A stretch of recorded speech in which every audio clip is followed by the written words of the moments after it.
Welcome. My name is Steve Huachuca. I'm an associate professor here in the OPWL department at Boise State. I learned how to be an ID from my boss, my friend, my mentor, Deborah Stone. And Deborah learned how to be an ID at Fort Huachuca, where she learned how to create large-scale training projects for Army intelligence. Imagine my delight when one of our OPWL graduates, Becky Oliver, recommended that I get in touch with her colleagues for a webinar on a day in the life of Army IDs. Mark, Angela, Macaela, and Michelle are our webinar hosts for the day, and they'll be discussing their group and its role, a new redesign process they implemented, how they employed small group strategies to promote problem solving, and how they've created just-in-time training. They will also answer your questions. Mark, Angela, Macaela, Michelle, we're delighted to have you with us today. Okay, thank you, Steve. Everybody, this is Mark, Domenic, and again, I have Macaela, Angela, and Michelle with me, three instructional designers from the Learning Innovation branch. And we're coming from Fort Huachuca in southeast Arizona, which is the home of Army's military intelligence. Everybody who joins the Army to be an intelligence professional comes through Fort Huachuca, as well as some of the other services. We have some Marines and Air Force that join us also. Just a little bit about Fort Huachuca to set the stage as far as what the instructional designers do. Fort Huachuca pushes through about 9,600 students a year, and that is through a wide variety of courses and a lot of different disciplines, but all of them under the military intelligence umbrella. And the students have a wide educational background. We get everybody that have GEDs all the way up to those that have PhDs, and the vast majority fall in between with some college or probably some type of bachelor's degree. The courses that we teach here at Fort Huachuca range from just a couple of weeks. The shortest is just about 4.5, 5 weeks. And some can go all the way up to months. We have one that runs 8 to 10 months depending on when the students get here. And what's interesting is while we are mandated to teach the various courses, we don't own the content. In other words, Army decides what each intelligence professional needs to know, so we're giving a list of critical tasks that we need to incorporate into our training. So we decide the best way to incorporate and teach those critical tasks, but we don't actually own the content. That comes from higher, and we're not authorized to change it. What Learning Innovation Branch does in this big cycle of teaching is when the Army assigns instructors to Fort Huachuca, the vast majority are active duty Army instructors, and they are the subject matter experts. The vast majority of instructors have at least one and most likely multiple deployments under their belt. So they've actually been trained on how to do their job and then actually have performed it in the operational environment. So when they come here, they have background in the subject matter expert, but what they're not is educators. So where LIB comes in, the Learning Innovation Branch, we provide the educational background. All of our instructional designers have some type of background in instructional design, and we work with the subject matter experts to create the educationally sound instruction here on post. And what we're really after is student-centered instruction. And what you're going to hear today is a couple of different methods that we ensure that that educational soundness takes place. Angela is going to talk about instructional design in general, and then specifically about a project that took a very, very PowerPoint-heavy course and made it into something much more student-centered. Macaela is going to talk about turning a very unstructured conference into a small group learning environment that involved very senior leaders. And then Michelle is going to finish up with a training that we've produced here for instructors that we call just-in-time training. So if there are no questions about what Fort Huachuca does and what LIB does, I will turn it over to Angela to talk about instructional design in general. Hi, good morning, maybe good afternoon to you. I'm Angela Fimbres. I am the lead instructional designer here at Learning Innovation Branch. And just to give a little background, Last fiscal year, the IDs here at LIB were involved in 19 redesigns that were supporting USACO soldiers. USACO is the United States Army Intelligence Center of Excellence. So having that Center of Excellence title really puts a responsibility on the IDs to ensure that everything that we build to support that soldier meets that Center of Excellence label. And there's some common trends that are observed, and these may be somewhat seen within the civilian market as well, but time is our big enemy, always not enough time.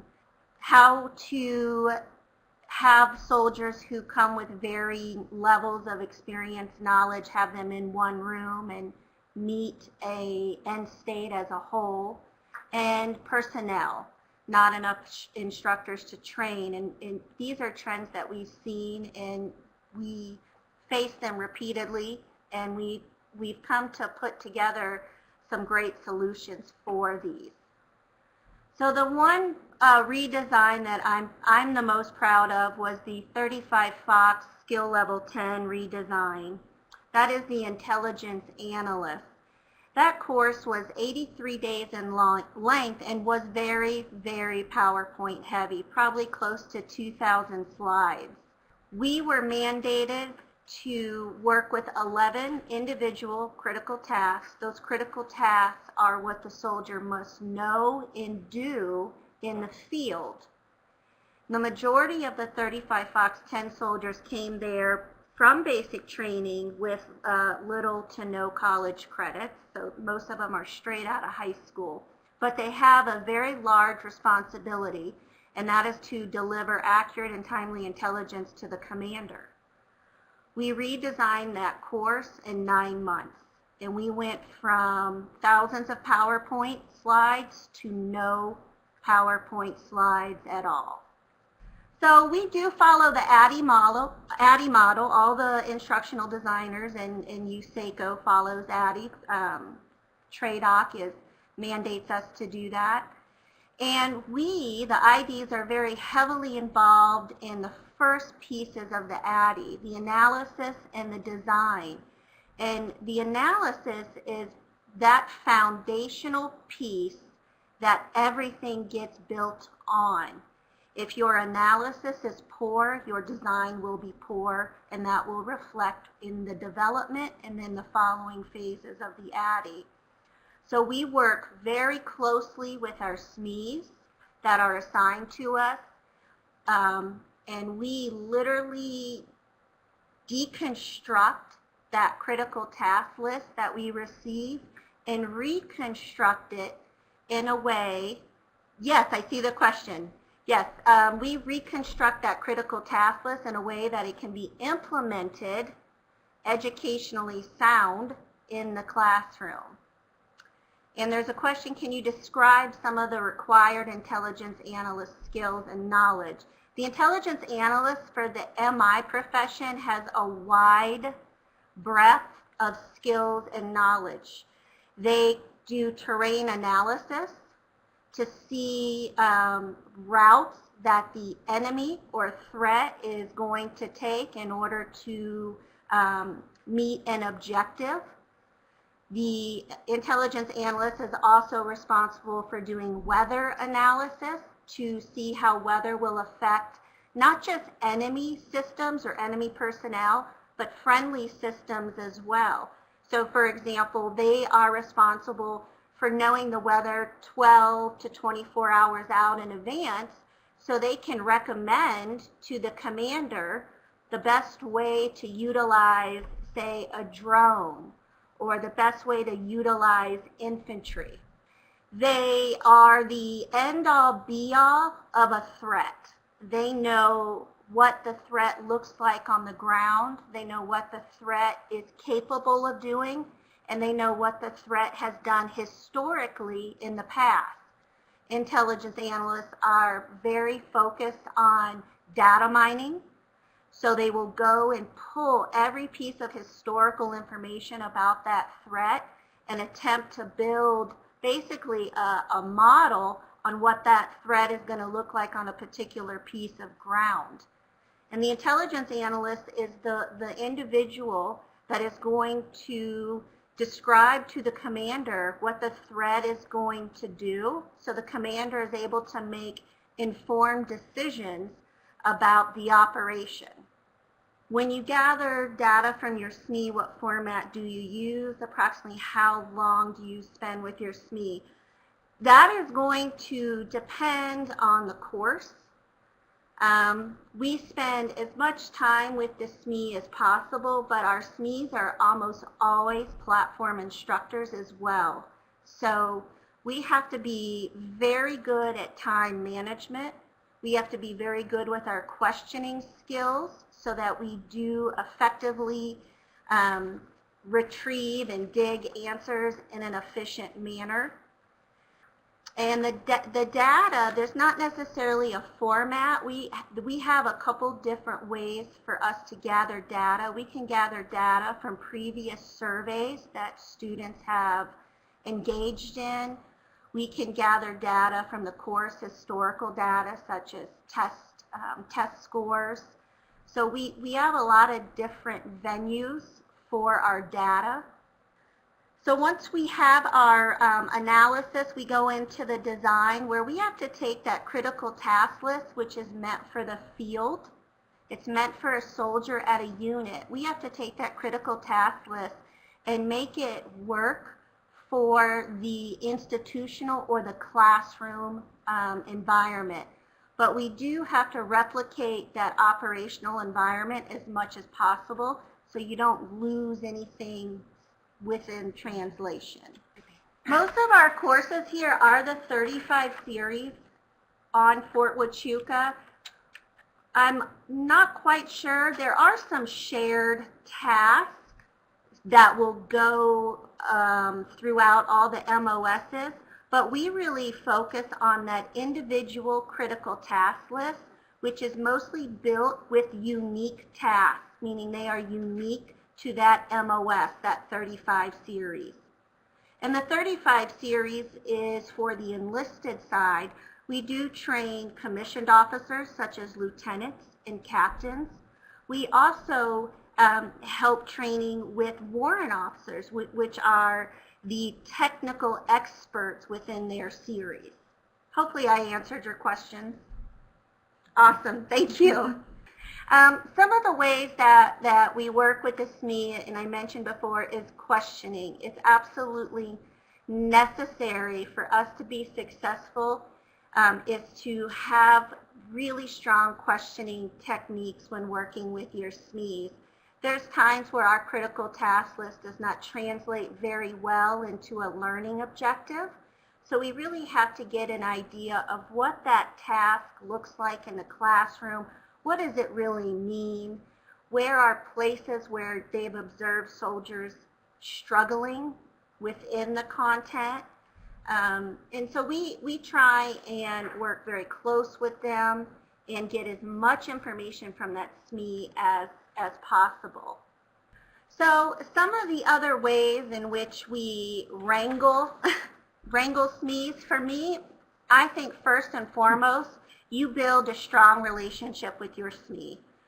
I always begin almost every meeting just as an introductory meeting. I don't set to get to work right away. I want them to know that I'm there to assist them in this process, that my goal is always to have the best training for the soldier in the classroom. I'm not there to take the place of a SME.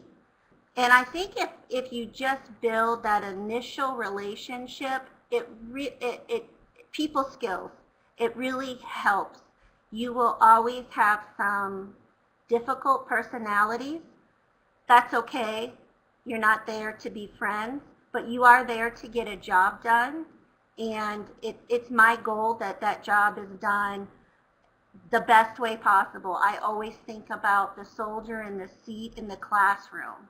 So that's my goal, is to get them the best training. And just communication. I am in frequent communication with my SMEs, whether it's email or phone. I'm more than happy to meet with them at their location. If they can meet me at my location, that's great. But I'm there really to serve them for that educational piece. I think the SMEs here where we work want the best for the soldiers as well. They may not have the best personality skills, but their goal is the same as yours. So we have to take the critical task to a learning objective, and that can be challenging, and that's another example in which we must work very well with our SMEs. Our learning objective is the basis for our design, and that is going to be directly affected by the analysis piece. If there's poor analysis, then you will usually end up with some poor learning objectives. I like to compare a learning objective to the foundation of a house. So your strong learning objectives will almost always pay off in positive ways for the learner. So we also help with assessments. How does the instructor know that the student knows the content? Well, you assess, and we weave those assessments throughout the course. We encourage to have lots of informal, low-weight assessments, meaning if a student performs poorly on an informal assessment, it will not impact graduation. We want those informal assessments to be conducted in a group so that soldiers are learning from each other, they're processing, they are applying that knowledge. And then we do have a responsibility to formally assess at the end of a learning objective.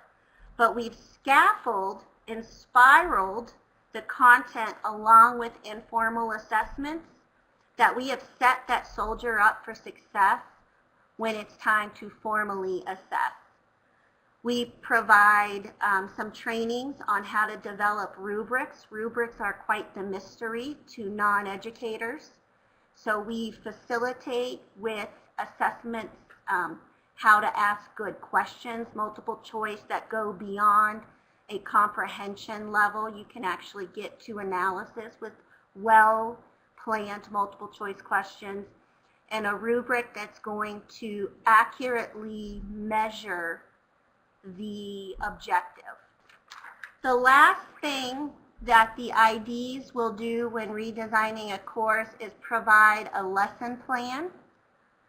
The lesson plan for us is broken down into several steps, but really what that lesson plan is a way to train and assess the objectives in a classroom environment, but we also ensure that we reflect that operational environment. So what the soldier does in the classroom, the soldier is able to do in his or her unit. So one of the tasks I mentioned was threat identification. Can you give me an example of a learning objective, informal assessment, and formal assessment associated with this critical task? I can, and I'll go ahead and start with a lower level blooms for that. A learning objective for threat identification could be something that the student will have to identify the threat, composition, and disposition within the area of operation.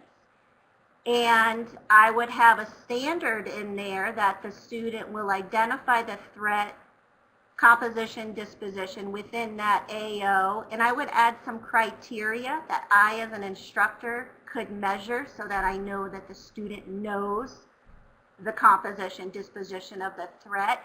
So I would look for accuracy, I would look for critical thinking, and possibly completeness. When we think of composition, we think of a set or a puzzle. If you have a piece of the puzzle that is missing, then you have an incomplete puzzle. Informal assessment, I would have them do that in a small group where they would have to build that threat assessment out, where they're obviously allowed to talk to each other, bounce ideas off of each other. And then the formal assessment would be done individually with a different data set, but you don't throw in trick questions. If you're at the identify level in the informal, I'm not going to stay at the identify level in the formal assessment as well. I just want to see if they can do it individually. Would a student ever have to create they would create a threat identification, not necessarily a report. Normally it would be a graphic depiction, but yes, they would have to create that. We also, and depending on the task and how the student would deliver that knowledge in the field, that could be a briefing. So we have lots of group briefings where students are able to get over their stage fright. And then briefings, we build them up to where they can brief something solo.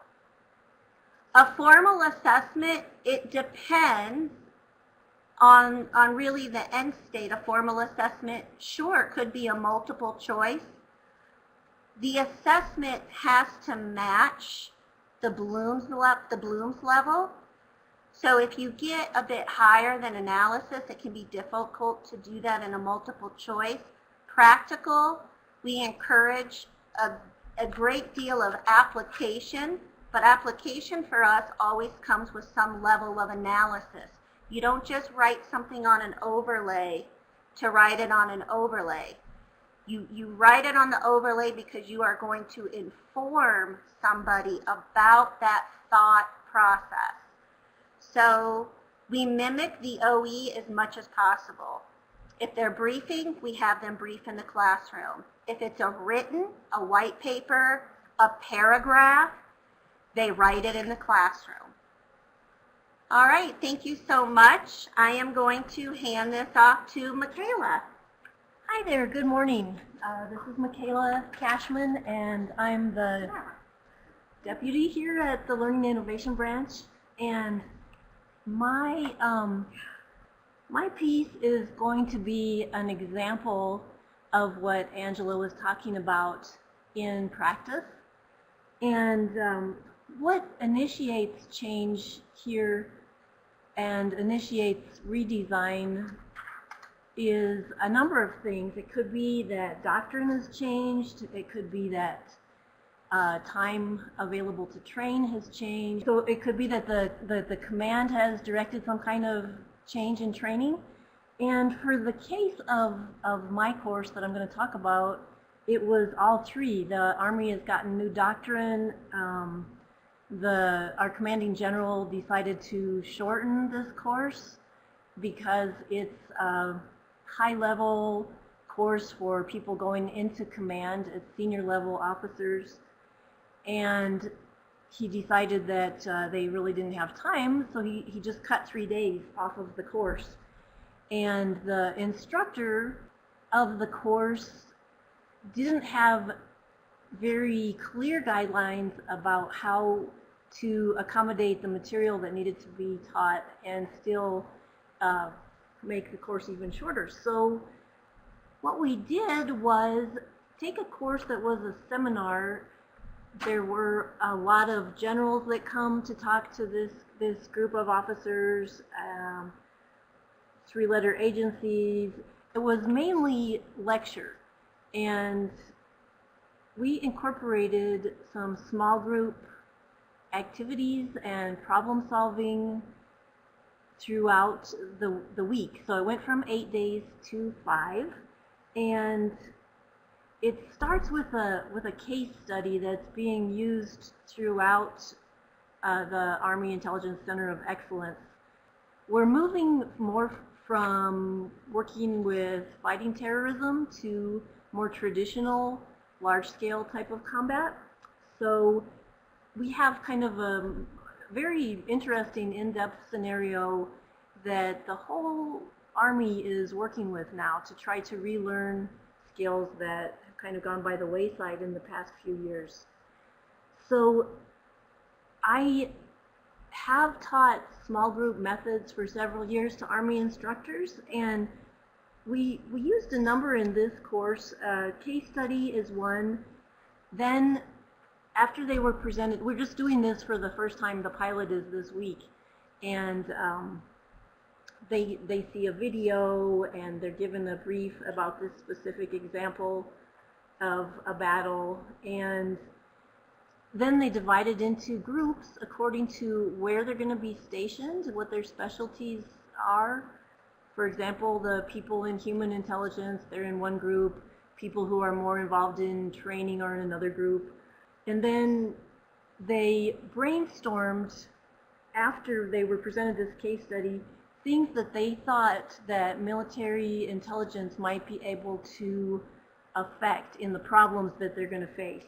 And prior, this course was really just a huge data dump and interesting material, but we thought that having the level of brains available in this venue could really help people think ahead to problems, real world problems. And so yesterday they did the brainstorming on the problems, and each of the 5 groups is going to take a focus area. And as they keep learning throughout the week, they'll be able to add to their understanding of the problems. Thursday, they'll have another get-together where they're going to come up with some courses of action, of ways they can address the problems. And the final day, they're going to present recommendations to our commanding general. And each group will have a brief white paper that they'll post so that the whole group can, refer back to what kinds of solutions that the group came up with. Another thing that I did actually to help the colonel who's in charge of this class was to give him a copy of the Bloom's taxonomy questions, because I think people that aren't really used to teaching automatically kind of think of assessment in terms of knowledge level, that people just need to retain knowledge, but the officers really need to apply, analyze, problem solve, create. So this was, I think, a big help both for him and then for the other group facilitators. Yes, Steve, that's exactly right. It did move from lecture to the problem solving. Well, this is the pilot of the redesign, and this one was a little bit less, I guess, a lot less detailed than we usually like to approach a redesign, because there wasn't time. We just had to do something to shorten. Well, okay, let me do the first one. They are hoping that this will not just be like a quote-unquote gentleman's course where people go before they go to command just to check the block because they have to, but that they'll actually build relationships with each other so they can call on each other. There will be a little body of work that they're going to have posted on a share drive, and they're going to actually include in the end of course survey some questions to see whether this was valuable. But I could already see yesterday how engaged people were to actually be able to do something active in the class, because these folks are used to getting things done. I mean, they're really high powered, and the level, they do have different kinds of backgrounds, but that's exactly one of the goals, that these folks do learn how to work together in the course so that they can call on each other once they get to their units. And as far as the job applicants, Michelle is going to talk about, oh, Mark will talk about that, okay. Great. Okay, we'll turn it over to Michelle. She has a lot. Thank you. All right, thank you so much for the opportunity to talk with you today. The area I'm going to cover is about working with a SME, and just kind of share with you some of our trials and tribulations and what we did in terms of changing the process to work with a more efficient, effective SME, because we shaped them how we knew they needed to be to make our work more efficient and effective as instructional designers. As you saw from my biography, I'm a former public school educator and a former instructional designer for many years, and now I'm in the role as a project manager. But I'm going to kind of transport myself back into instructional design mode. And what we needed was some educationally sound products. And I think after listening to Mr. Domenic and Angela and Macaela, you've probably come to that realization as well, is that the end state is to have educationally sound products. And in that comes two important people, and that are the instructional designer and the subject matter experts. It's a partnership, and it's a collaborative effort. And the ID cannot design in a vacuum. And the SME that we are working with here in the Department of the Army, they are subject matter experts in their field of expertise, but as Angela mentioned, typically, and as Mark mentioned at the very beginning, are not educators. They don't understand what we know as instructional designers in terms of how to scaffold the learner, how to chunk content, all the things that we know about the science of learning as instructional designers, our SMEs have never even heard of. So it was super important for us to get them up to speed, not to become instructional designers, but simply to contribute effectively and efficiently in that partnership. So our current state, I would say this goes back even to right during the example Angela walked you through with the redesign of that big course from heavy PowerPoint to more learner-centric. This goes back about a year or so. And our SMEs, we had some trends. The trends were that our SMEs were very limited in terms of their availability. Platform instructors wearing 3 hats. Their main priority was not to redesign their course. Their main priority was to do their current job description, which was to be an instructor or to be a committee member, or very few of the courses had a dedicated SME cadre for redesign efforts. The other part of the current state was that our products that as instructional designers we had to deliver to the Learning Innovation Branch, these things like course flow, TLOs, ELOs, assessment strategies, lesson plan, blueprints at the time, and now lesson plans, we have to adhere to a pretty tight schedule in terms of when those are done so that we can then readjust resources to go on to the next design. Angela mentioned that we redesigned 19 courses in 1 year. That's a lot of work for our instructional designers, and so we have to be efficient with how we go about producing those deliverables in harmony with the SMEs. Also, the current state was that, as I already alluded to, our SMEs' knowledge of what we know about learning varied. We had some people who had actually studied education, taken some master's level courses in addition to their subject matter expertise. They had also gone that next step as an instructor or learning professional and done some self-study on the science of learning. But for the most part, not so much. You would get SMEs that had been prior service, they had been in the Army before, and now they were here as an instructor, and really didn't have any inkling about what we brought to the table as instructional designers. And yet the expectation was that they were redesigning the course. So together, we knew that there was a gap, and we needed to professionalize our SMEs so that we could meet our deadlines as instructional designers and do right by the soldier. At the end of the day, that's at the center of that graphic that we showed you in the very beginning of today's webinar, is that the soldier is at the center of everything we do. And we need to be that, as instructional designers, we need to be that learner advocate. And working with the SME took some change management. So here's what we did. We decided to go ahead and create a curriculum of our own that was called just-in-time training. Now these workshops, mini courses, were designed to be given at the point of need wherever the course was in their redesign process. If they were very early on in course flow or writing learning objectives or assessments, they got a JIT. And so the JITs didn't exist. A colleague of mine and I created the curriculum for them, 100% based on how TRADOC tells us how to do things in the Department of the Army in terms of training and programs of instruction. So I've listed there for you on the slides some of our reference documents that we use along the way, just for your self-study if you're interested in looking up those documents later on after this webinar.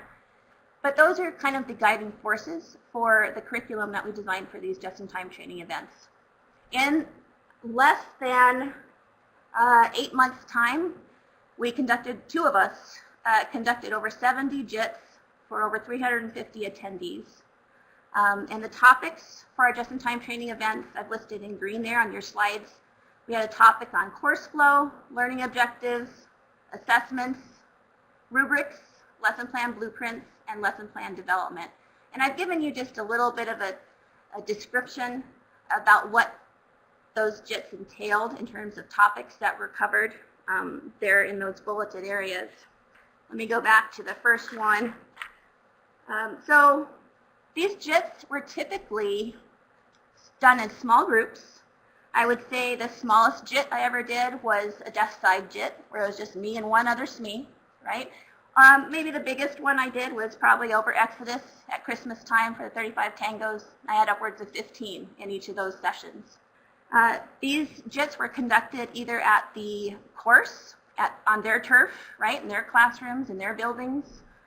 We would go to them, which was most convenient for them, or we had them here at our office at the Learning Innovation Branch in Riley Barracks on Fort Huachuca. And each JIT lasted probably about 3 hours. We found that that was just enough time to be engaging, be relevant, be mindful of their time, and get to the point with the deliverable, which, we had a deliverable. We had to produce a course flow. We had to produce learning objectives. The deliverables were not created in the JITs. Instead, the philosophy behind the deliverable, the template for the deliverable, and just the buy-in of why are we here, why are we doing this, what does it look like, that's what was covered in the JIT. The actual deliverable was then put together by the instructional designer assigned to that to redesign, and the SMEs in several meetings that would follow the JIT. So the JIT was kind of the precursor, kind of like the kickoff to the deliverable process. Oh, thank you, Steve, for posting that link there to our TRADOC documents. There's several of them on there. It's just a way of doing things for the Department of the Army. Best practices that they've encapsulated. The latest one that we look at too is the Army Learning Concept for Training and Education, ALC-TE. That's the latest kind of revelation in terms of how the Army is shifting their paradigm away from a lecture-heavy, instructor-driven to more of a learner-centric, student-centric approach. I don't know. I'm a former science teacher. I was being constructivist and student-centered about 20 years ago. So, it's based in theory. The Army is now making this huge transition, though, in how they train, which is a great positive way to go. So I wanted to give you an example of what happened in one of these JITs, just so you can get the kind of the visual of how effective they were. The results of the JITs, they were very positively received by the participants. For example, in one of my JITs, we were focusing on methods of instruction. And per the Army, you have 32 methods of instruction that you need to stick to, basically. There's variations and a little wiggle room, but they have 32 in their doctrine that you say they want you to follow. And most of our Army instructors were having a real hard time even having conversations with our instructional designers about how to do instruction or facilitation a different way than your typical lecture or your discussion or your practical exercise. Those were the three. Those were the three main methods of instruction you'd always see. And come to find out, they were doing a lot of great things in the classroom, but they weren't calling them with the right thing. And they also had not had exposure to doing things a different way. So in one of my JITs for methods of instruction, the topic was student engagement. And we did a lot of cooperative learning group activities. We would stop and we would do some concept mapping, and we would then do this and we would do that. And come to find out, when we stopped after 2.5 hours and I asked my participants to reflect on which methods of instruction I had just demonstrated for them, no kidding, 19 methods of instruction in less than 2.5 hours, and they didn't even realize it because they were so engaged. They were so, it was such a learner-centric experience, and all they needed to do was to see it in action to realize it was a possibility for them to then do it in their classroom. And we all know that being learner-centric, being engaging, and having the student do the work as opposed to the instructor is where you get results in student performance. So that was just kind of one of the things that I did in the JIT, the modeling of the methods of instruction, that was very impactful, because then the next time that instructor worked with an instructional designer to think about methods of instruction to include in their lesson plan, to do their lesson plan deliverable, they understood what that looked like, what that felt like, what it could be. So in terms of these JITs and how they turned out, they've kind of transitioned a little bit now into more desk side events just because it's real hard to get many people in the same room at the same time. But the JITs were even recognized by the TRADOC accreditation team this past summer as a best practice. We did not realize they were such a big hit until TRADOC told us that they had heard about them being such a big hit. And that came a little delayed, but it was nice to hear. And just kind of wrapping all up this whole concept of professionalizing a SME and the last bullet there, act on the gap. I just kind of put that because don't be afraid to be that change agent, right? Even in the Department of the Army, we were able to do something a little different because we recognized there was a gap and make it more efficient and effective for our instructional designers and for the learner at the end of the day. All right, so if there are any questions about the JITs, I'd be happy to answer them. If not, I'm going to have Mr. Domenic go ahead and address a few of these questions that were already asked earlier and just kind of wrap up the webinar for us. We've got questions from Steve, Christopher, and Michelle, but I'll leave it to the four of you in terms of how you want to answer those and proceed. Okay, so the question that I'm seeing from Christopher, are the SMEs always green suiters or can they be DA civilians as well? We've had both SMEs in, as people who are in the Army and they're instructors or they're part of the committee, or they are DA civilians. We also add to that list, we have a triad we're working with here at Fort Huachuca, right? We have a huge contingent of contractors. So green suiters, DA civilians, and contractors could all be subject matter experts. And as far as Michelle's question, were the JITs, Yes. were the kits something I can't see the end of the question. What did the SMEs have to attend the JITs? Oh, were the JITs something the SMEs had to participate in? Typically, yes. That directive would come from, for each project, we had what's called a charter. And the charter was constructed by the discipline technical advisor, kind of, a head person in the chain of command who would set dates for when these JITs would take place, and then the committees would have to send representative to the JITs. Never once did I have a JIT with 0 attendees.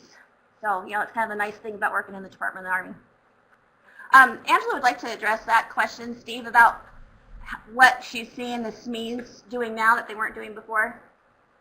Hi, Steve. So some of the things that we've noticed the SMEs are doing now, one is we almost always have automatic buy-in. These JITs because they were recognized in the TRADOC accreditation, that was a huge selling point.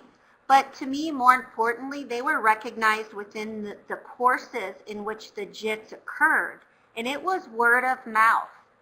So when we work with SMEs now, they ask for the JITs. We don't have to sell them at all. Also, the SMEs have some common vocabulary that instructional designers use. So when we talk about spiraling, where we want to hit a task more than once because it's a task that historically has been challenging for the learner, the SME is right there with us. When we talk about scaffolding, going up in Bloom's level to have the learner master that task individually or independently of an instructor, the SMEs have that language as well. So we actually have a little less education to do with the SMEs on some of these concepts that we bring into every redesign. Is it easier to create and deliver a workshop than to drive change in the ID workplace? How are you working together to ensure skill transfer? Okay, Steve, this is Michelle. I think I can address your last question there. To begin with, it was not easy to create and deliver the workshops. That was a huge transformation and a brand new thing to do. And however, it kind of builds on what Angela just said, is that how are you working together to ensure skill transfer? It's kind of infectious, right?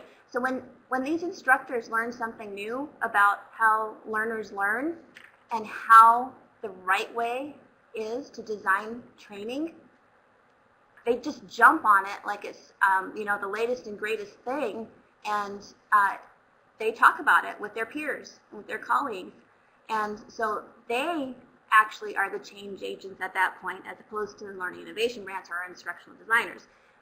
And just having those continual conversations and exposing them to the new lexicon, and constantly having that bar set high with our instructional designers and our SME interactions and our SME questions. We've now expanded the JITs into being conducted not just by a team of 2, but we have 11 instructional designers here. And every single one of these instructional designers could do a JIT tomorrow if you asked them to on any topic, because the expectation is that that's where we all need to be at our level of understanding about the science of learning and how to work with the SME. So that's how the JITs have transformed lately, is to be individual encounters by our instructional designers with a smaller group of SMEs, just to be cognizant of everyone's time schedule. And this is Mark again. One of the questions we received earlier was, what is the background and experience LIB is looking for in instructional designers? And I wanted to go last because it's a pretty lengthy, but I hope a helpful description. First and foremost, what we need in instructional designers is the formal education in instructional design. We have the subject matter experts. The subject matter experts were here on Fort Huachuca long before LIB was even dreamed of. The Army model has always been Army instructors teaching Army students. Things have become a lot more complicated, and the training is a lot more detailed and it's a lot more technical. So what has worked in the past, basically information that can be handed down through PowerPoint slides, isn't really working today. A couple of our MOSs are extremely technical, where our students walk out with different certifications, such as Microsoft certifications and engineering certifications. So just to give you the level of detail that our students are learning in, we don't want or need instructional designers that are subject matter experts. We have that. So what we really need first and foremost is the instructional design education. How to chunk, how people learn, how to break something very, very complicated down into bite-sized pieces where learners can understand. How do we handle folks that don't get it the first time? Well, here in the military, we're a little bit different than the outside, where we can keep people past the normal duty day. If someone needs more instruction, well, we can keep them till all hours of the night, quite honestly. Our duty day runs anywhere from 10 to 12 hours or longer, so we do have a somewhat captive audience. I would say second after the formal education is experience as a teacher or instructor. And in some instances, we will swap out some level of formal education for experience as a teacher or instructor, because they can visualize what the subject matter expert means when they explain problems. So experience as a teacher is a nice to have, not something that is mandated, but definitely comes in handy where they could stand up with the SME and talk the same language about the problems they have in the classroom. And something that's totally a wish list that we get very, very rarely, quite honestly, is military experience. Of our instructional designers, I believe there's only 4 of us that have military experience, and I'm just doing off the top of my head, so I might be off. But I will tell you that is not something that's 100% necessary to be successful. Some of our instructional designers with no military experience are extremely capable and extremely successful as instructional designers. Along with that, I'm going to give you 3 people skills that we can't see on a resume, but are very, very useful, I would say, not only as instructional designers, but anytime you have to work with people. And first is communication skills, the ability to talk and work with different people and different personalities. A lot of our subject matter experts, especially the military or prior military, are A-type personalities. They are very forceful, they know what they want, they're very unforgiving, and very often our IDs have to go in and break down the wall of, you can't visualize what I'm going through. Well, if we can do that and we can show them that yes, we can and we can help you, then we are very successful in breaking down those walls. And a lot of our instructional designers with no military has done that because they have the ability to talk and work with people. Second thing, need a very positive attitude. You know, things change constantly. So, for example, the JITs that Michelle talked about, you know, we design these JITs with a objective in mind. Well, if you show up and your audience is talking about something, a problem that we didn't plan, then the JITs are most successful when we can change on the fly and address those issues. So the ability to be problem solvers and that can-do attitude is very important, and that really ties in with the third one, which is flexibility. Not everything goes according to plan, and obviously the best laid plans, you know, in the Army we have a saying, the best laid plans don't survive first contact with enemy, and we're always in contact, so we always have to go to plan B or C. Steve, I see your questions. Does LIB sponsor internship? We are looking at that right now. As far as the job openings, absolutely. You just made Michelle's day. I'm doing a happy dance. Can you see me? As a matter of fact, we have open instructional design positions right now, 3 of them to be exact, that we can't fill.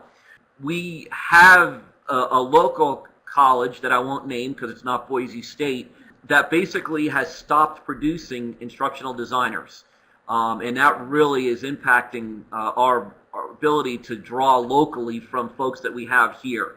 So the agency that most of our instructional designers come from is not even local. They're out of Colorado.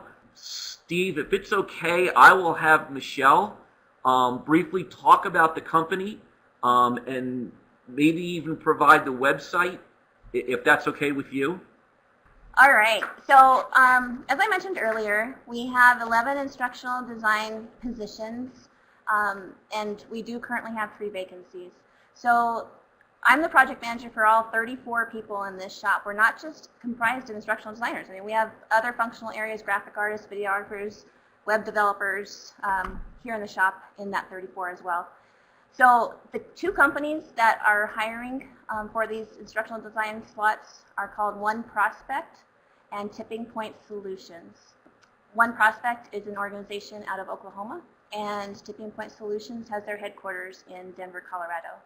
So what I can do when I get back to my desk is I have a direct link to the Tipping Point Solutions job application website. It's through their website, and then it's called Bamboo HR, and I get those applicants directly. That way I'll know that you heard about it through Boise State.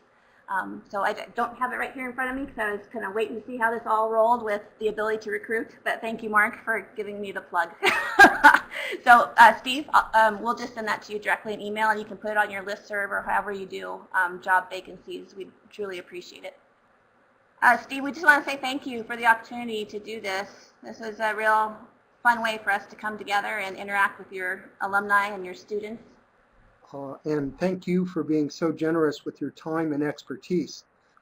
This was really interesting. It's really nice to hear from a group of people who've been doing good ID for a long time. And I look forward to continuing this relationship. Perhaps there are other ways we can play together in the future as well. Sounds good. At this point, I'd like to thank Mark, Angela, Macaela, and Michelle one more time. This is the end of our webinar. I'd like to thank all of you for being here. I'd like to thank our host again, and have a great Tuesday. Goodbye, all.